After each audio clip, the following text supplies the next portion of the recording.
cheapest IoT device which will be making. So for that I got this nodmcu. It has a capability of getting online Wi-Fi module. So this is the minimum amount you need to spend to get your IoT device online on its own, with its own web server, Wi-Fi and everything. This is pretty cheap. I got it for 400 rupees. This is version 3 nodmcu. So let's check it out. So this is how you receive in packaging, and be secured. So let's open it and see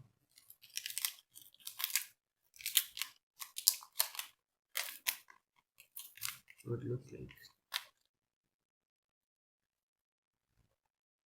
So this is where we will be connecting our power 5 volts, micro USB, any Android data cable you can connect here, and another is to your laptop, which connects to your editor. So this has this Wi-Fi module here, the small antenna. And we have these GPIO pins here, other serial 3-volt ground and stuff. There's some reset button and pulling a light which runs on 220 volt in our house with this module.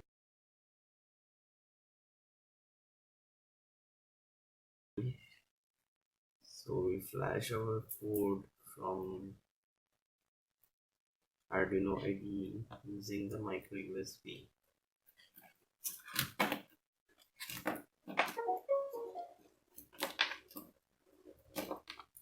Like this. So you need to connect this part here, and this part goes to your laptop, and then you will download some libraries from GitHub which we will install in Arduino IDE so that we get some ready-made code and drivers for this board. So let's get started.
Okay, guys, so we saw how to get the Arduino IDE set up. So I can see my COM port now, and This is right time now to see how this is connected. So just one wire directly going to the this board. That is it. We're done. So it is the flashing code now from the ID.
So LED is on now with that code.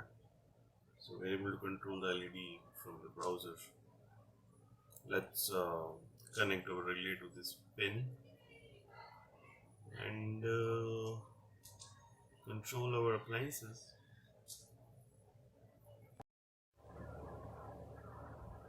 Okay, so now got my node MCU connected. You can see I have connected one to D1 and 3 volt and ground. You can see this right. Only on the right lane I have got D1 second from the top and this last and second last 3 volt and ground. This goes directly into my relay. So relay has VCC which is connected to my 3.3 volt, which is output of node MCU, and ground to the board's node MCU ground, and then input 1. Yeah, input 1 I have connected. So this relay it just sits in between the ground wire of this bulb. So one live wire, red wire, will flow direct to this bulb, and this black wire, which is ground, I have added relay in between that. So relay is like the switch. It stays in this position, and once there is a electrical current going on and relay coil is triggered, it switches and it completes the circuit. That's how bulb will flow. But there's a problem here. nodmcu gives 3.3 volt and relay takes 5 volt to trigger the coil. So what I'll do is I'll show you. It will work fine, but it will not trigger the relay coil. So I'll show it to you.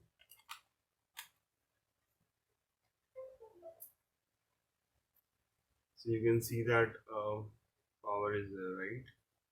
This is glowing, right? So this is an on position right now. Like, so me make it off to my web page which we made earlier. So it's not triggering. So this needs 5 volts. So what I've done is I'll show you what I've done. I've got this. I got this kind of USB cable, this old iPhone charger I had, and I stripped it apart. And I had four kind of cables, 4 color: green, black, white, and red. So I've taken red and black. So this is will be a add-on power supply to the board. This gives around 5 volt. So I'll directly connect this. Without this LED I could control, but it was not glowing. I mean, the coil was not triggering that coil. I mean, the relay switch was not triggering. So I had to give this. So this the extra power supply will be on this jumper one, JDVCC. So JDVCC will have 5 volt, which will use as an input. So see, right now I'm able to control this. Red, it's off, and see, it's on. It's up. So nodmcu, these are the reverse switches. So when it's on, it shows there as off, and when it is off, it shows there as on. This kind of bug you'll find on GitHub. So yeah, it's not triggering the coil, and I'm not able to. My bulb is not glowing, even if everything is set up correctly. It is not glowing. So what I need to do is I'll give the 5 volt, extra 5 volt, which is required by the relay via this stripped down cable which I made. It's a 5 volt adapter I just told you. So this is my ground. This is my JDVCC. I had a jumper over here, so I had to remove that jumper. This kind of jumper was there on this relay, so I had to remove it. Now I am adding 5 volt supply from jumper VCC ground, extra 5 volt which is required by relay, and then other VCC and ground is powered by nodmcu and the input pin which is D1 on the nodmcu board. So now let's test the circuit through my web browser. I should be able to control my bulb. Let's see. See, it works. So this extra 5 volt was required. I can now control. So now this board is independent, available on web and HTTP. You can insert in an Android app on some activity, render a page, just main activity, render a page, and on off button, fancy, or control from laptop, from web page. So I'll show you how it is working from the web.